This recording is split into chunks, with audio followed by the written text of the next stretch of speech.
सजनों ते मित्रों, मैं थोड़ा अपना वीर मलिक बशीर देश पंजाब यूट्यूब चैनल तो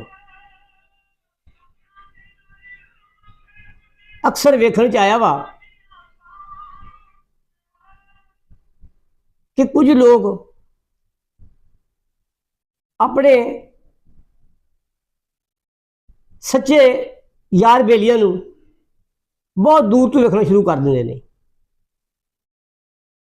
तो मेरा मतलब ये कि उहदी गल नूं सुनी अणसुनी कर देंगे ने, उहदी गल ते तवज्जो नहीं करते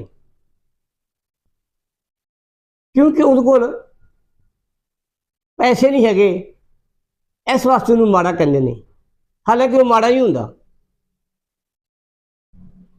तो पैसे वाले बंदे नूं जिन्होंने असीं अजकल तगड़ा बंदा कहने हैं,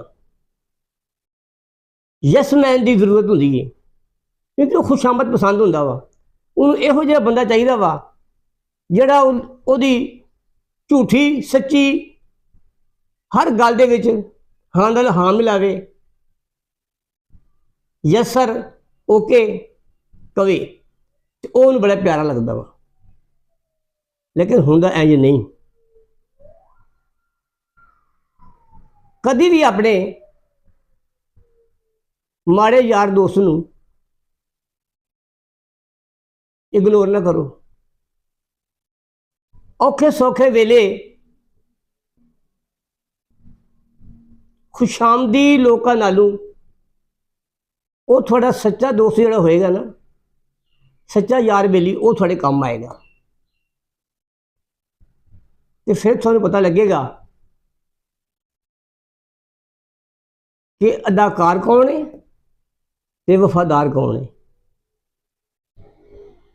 जिहड़े कहंदे सन नाल मरांगे तेरे, वो छड्ड के मैदान नस गए।